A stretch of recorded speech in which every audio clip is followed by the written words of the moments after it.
Good morning, Ian Crouch with your 8:30 Hunter News update. The massive task of cleaning up is getting underway as the region moves into recovery mode following the devastating floods. Around 280 SES damage assessment teams are on the ground between the Hunter and Port Macquarie. 10,000 properties are awaiting the all clear for residents to return. However, 300 have been declared uninhabitable. The Insurance Council of Australia says around 1,300 claims have been lodged across the Hunter to date. The council is urging residents to lodge a preliminary claim and take photos of flood-affected properties before starting the clean-up. A recovery centre will open at Maitland Town Hall on Wednesday to help people needing support. Flooding is still impacting local roads. The New England Highway is closed in both directions between High Street and Cessnock Road. There are also issues on parts of Cessnock Road at Maitland, Raymond Terrace Road at East Maitland, Seaham Road at Raymond Terrace. Close to 110 state schools will reopen today. An investigation is underway into a crash at Argenton this morning, which has left a pedestrian and hospital nursing serious injuries. Emergency services were called to Lake Road near Margaret Street at about 10 to 5, where a 29-year-old man had been struck by a car. He was taken to the John Hunter Hospital in a serious condition, suffering multiple injuries, including lacerations to the back of his head. Upper Hunter Shire Council will vote on the future of Gunman Place Aged Care Facility tonight.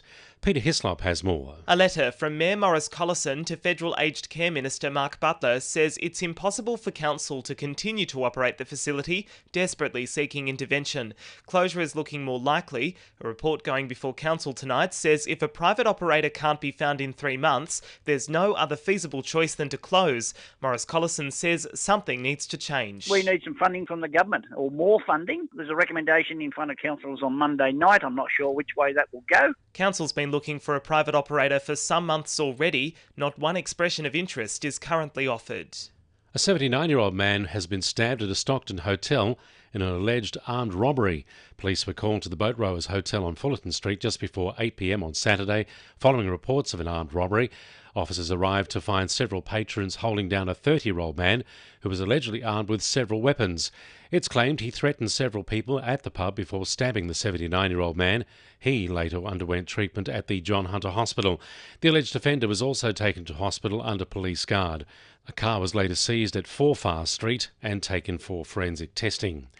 Hunter-based educator Career Links has received federal funding for programs creating employment pathways for women. Program Manager Deborah Sams says the Empower Her program is open to women of any age and no experience is required. Getting women into jobs, but assisting and supporting them throughout into rewarding careers throughout this journey. Business side to make sure that they're ready to support that gender equity and sustainable career pathways. The program will be launched at an event on Tuesday, May 27 at Port Scratchley from 2 till 6 p.m.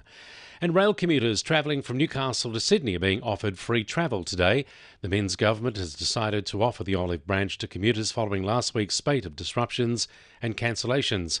The offer only applies to rail travel on the Metro network and excludes buses, ferries and light rail.